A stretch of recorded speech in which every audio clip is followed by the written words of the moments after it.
사도들이 노임에 그 동료에게 가서 제사장들과 장로들의 말을 다 알리니 그들이 듣고 한마음으로 하나님께 소리를 높여 이르되, 대주제여, 천지와 바다와 그 가운데 만물을 지은 이시여, 또 주의 종 우리 조상 다윗의 입을 통하여 성령으로 말씀하시기를, 어찌하여 열방이 분노하며 족속들이 허사를 경영하였는고.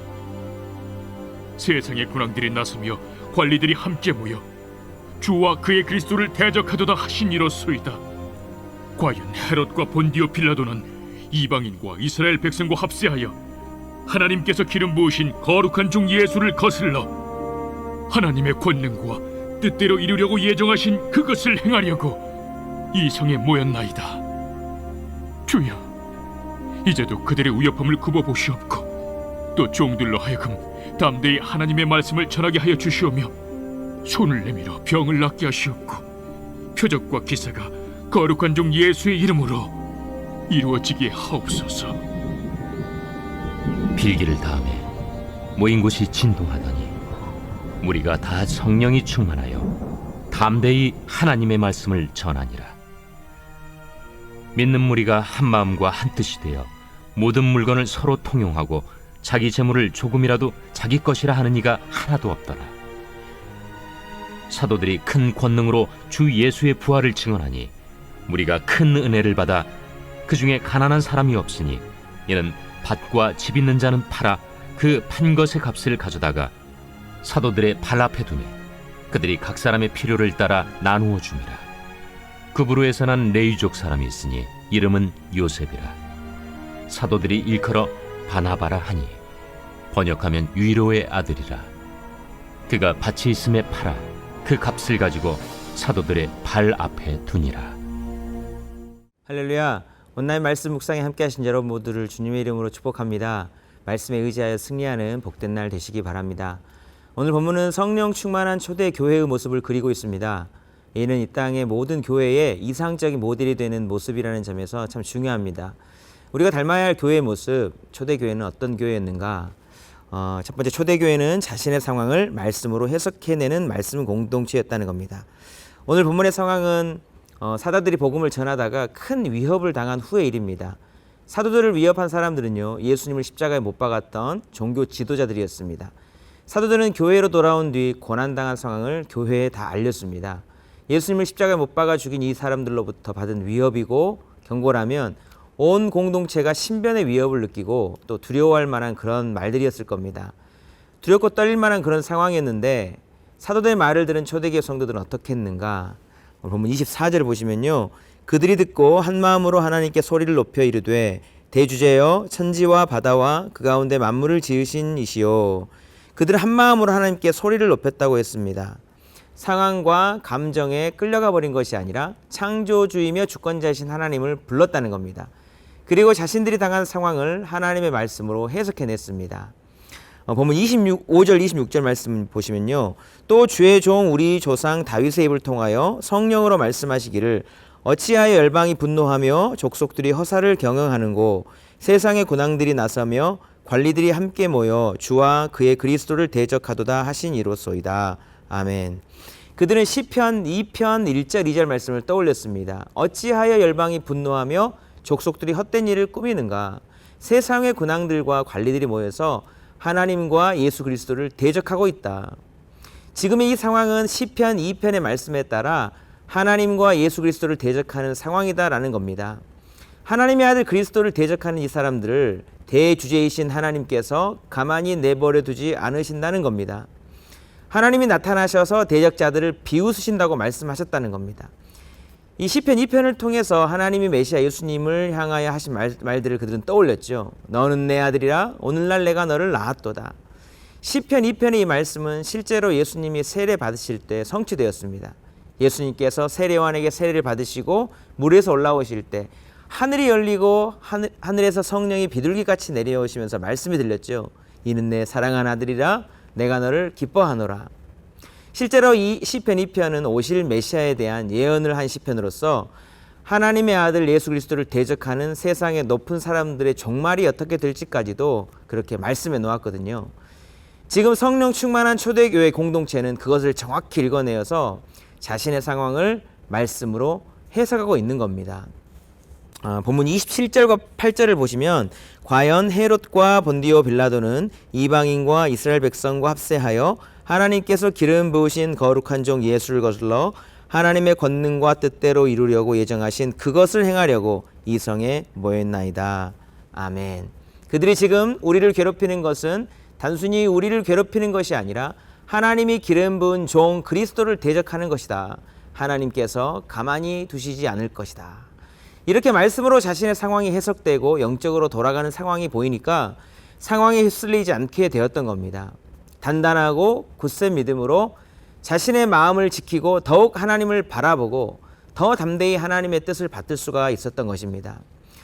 사랑하는 여러분, 많은 부분 우리의 상황 때문이 아니라 상황이 말씀으로 해석이 안 되는 것이 문제이지 않습니까? 말씀에 대한 분명한 확신을 가지고 성령님이 도우신다면 어떤 상황에서든지 강하고 담대한 마음을 가지고 이길 수가 있는 겁니다. 사랑하는 여러분, 우리 안에도 하나님의 말씀이 있기를 축복합니다.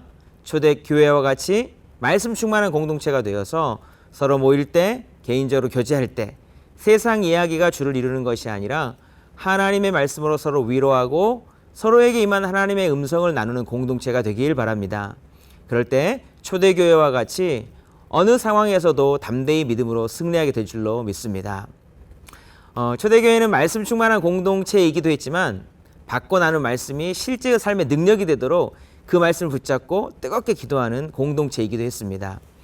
오늘 본문 29절 30절 보면요, 기도의 내용이 나오는데 주여 이제도 그들의 위협함을 굽어보시옵고 또 종들로 하여금 담대히 하나님의 말씀을 전하게 하여 주시오며 손을 내밀어 병을 낫게 하시옵고 또 표적과 기사가 거룩한 종 예수의 이름으로 이루어지게 하옵소서 하더라. 아멘.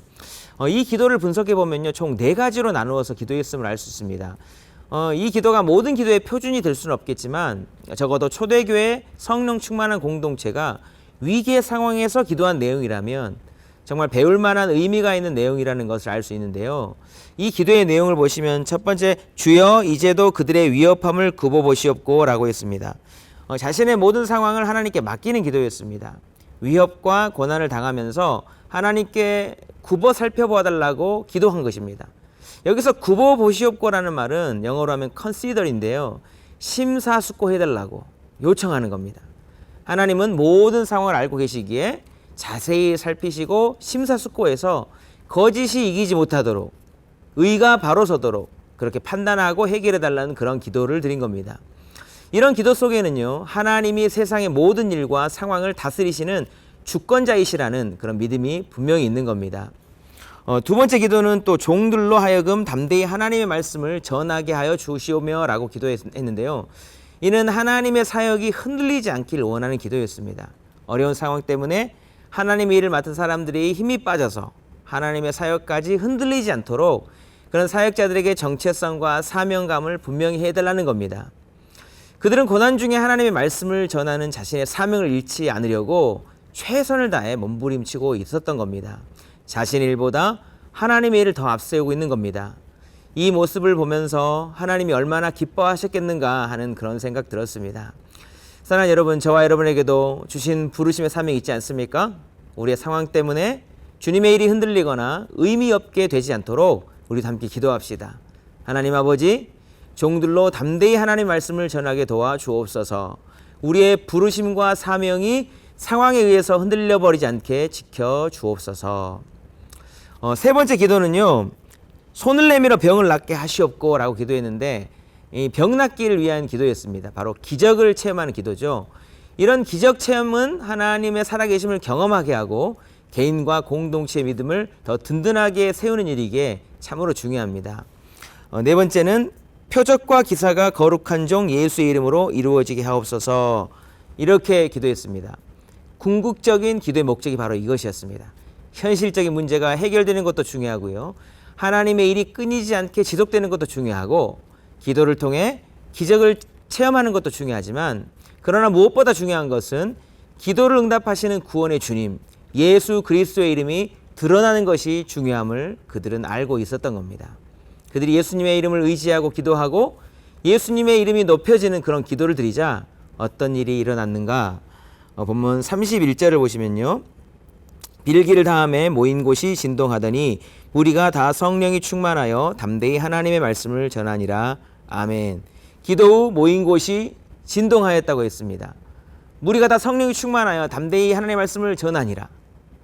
그렇게 응답을 해주신 겁니다. 성령 충만하여 담대해졌습니다. 그들의 기도 제목이었던 대적들, 하나님께 맡겨드린 대적들이 더 이상 그들의 두려움이나 복수의 대상이 되지 못했습니다.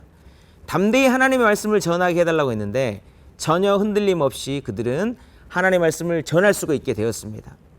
사랑하는 여러분, 우리 교회도 기도함으로 이런 놀라운 은혜와 역사들을 충만히 경험하게 되길 축복합니다. 특별히 하늘의 문을 여소서라는 주제로 갖는 이번 여름 수련회를 통해서 초대교회의 귀한 기도의 모습이 우리 가운데 회복되는 그런 은혜가 있게 되기를 축복합니다. 마지막으로 초대교회는 나눔이 넘치는 공동체였다는 겁니다. 오늘 본문 32절 말씀을 보시면요. 믿는 무리가 한 마음과 한 뜻이 되어 모든 물건을 서로 통용하고 자기 재물을 조금이라도 자기 것이라 하는 이가 하나도 없더라. 아멘. 이 말씀을 읽으면 과연 이런 공동체가 가능한가 하는 그런 생각이 드는 것이 사실입니다. 믿는 무리가 한 마음과 한 뜻이 되었다. 모든 물건을 통용했다. 이는 사랑 넘치는 진짜 가족의 모습이잖아요. 교회가 마음 모으는 것도 힘들고 어떤 방향을 향해서 한 뜻을 모으는 것도 참 힘들 때가 많이 있잖아요. 몇 명만 모이면 의견이 제각각이 됩니다. 다 입맛과 취향을 주장하기 때문에 그렇습니다. 거기에 본인의 욕심이 더해지면 더 하나가 되기가 쉽지 않습니다. 그런데 모든 물건을 서로 통용했고 자기 재물을 조금이라도 자기 것이라고 하는 이가 하나도 없는 그런 상태. 참 이런 공동체가 과연 가능한 것인가 그런 생각이 들어요. 정말 불가능해 보이지만 그런데 가능하다는 겁니다. 문제는 성령의 충만함이 사람의 탐욕을 이기면 가능하다는 겁니다. 완전히 똑같아지지는 않더라도 주님의 성령이 충만할 때, 공동체가 하나님의 부요하심으로 충만해질 때, 사람들이 자기의 욕심을 내려놓기 시작할 때 가능해진다는 겁니다. 우리 주님이 우리에게 가장 소중한 목숨을 나누어 주셨기에 우리도 서로 사랑하며 사랑 나누며 살아가는 것이 가능해진다는 것입니다. 이것이 인간의 탐욕이 하나님의 부요하심으로 덮어진 하나님의 나라의 모습이겠지요. 성경은 이런 귀한 모습이 불가능한 것이 아님을 보여주기 위해서 모델이 되는 한 사람의 모습을 우리에게 보여주고 있습니다. 우리가 잘 알고 있는 위로의 아들 바나바입니다. 본문 37절 보시면요. 그가 밭이 있음에 팔아 그 값을 가지고 사도들의 발 앞에 두니라. 아멘. 인간의 탐욕스러운 본성이라면 절대 할 수 없는 일이며 참 성령에 감동된 모습입니다. 자기의 소유가 영원하지 않다. 그것을 하나님께 드릴 때 더 가치 있을 수 있고 더 기쁨이요 축복이 된다는 것을 알았기 때문에 기꺼이 사도들의 발 앞에 드릴 수 있었던 겁니다. 사랑하는 여러분, 저와 여러분이 이런 성령 충만한 자의 모습에 더 가까워진 은혜가 있게 되길 바랍니다. 우리 교회가 이런 성령 충만한 사람들이 많아져서 정말 하나님 나라와 회복되어야 할 천국의 모습에 더 가까이 다가가는 은혜가 있게 되기를 바랍니다. 그래서 초대 교회와 같이 사랑으로 감동받고 은혜가 넘쳐서 날마다 구원받는 성도들이 넘쳐나고 그것을 보시는 하나님이 너무 기쁘셔서 더 큰 은혜를 부어주시는 그런 복된 천국과 같은 공동체 되어지기를 주님의 이름으로 축복합니다. 오늘 말씀을 다시 한번 정리해보면 성령 충만한 초대교회는 말씀으로 충만했고요. 기도가 살아있고요. 나눔이 충만한 사랑 공동체였다는 겁니다. 우리 상당교회가 성령 충만한 모델이 되는 초대의 교회의 모습을 닮아가 하나님의 선을 행하는 선교적 교회로 귀히 쓰임받게 되기를 주님의 이름으로 축복합니다. 기도하시겠습니다. 하나님 아버지, 우리 교회가 초대교회를 더욱 닮아가는 성령 충만한 공동체 되길 소망합니다. 각자가 하나님의 말씀으로 삶을 해석하고 반응하며 기도를 통해 하나님이 일하심을 충만히 경험하며 서로 뜨겁게 사랑함으로 구원받는 사람들이 날마다 더해져가는 선교적 교회로 귀히 쓰임받을 수 있도록 축복해 주시옵소서. 은혜 베풀어 주시길 소망하며 예수님의 이름으로 기도드리옵나이다. 아멘.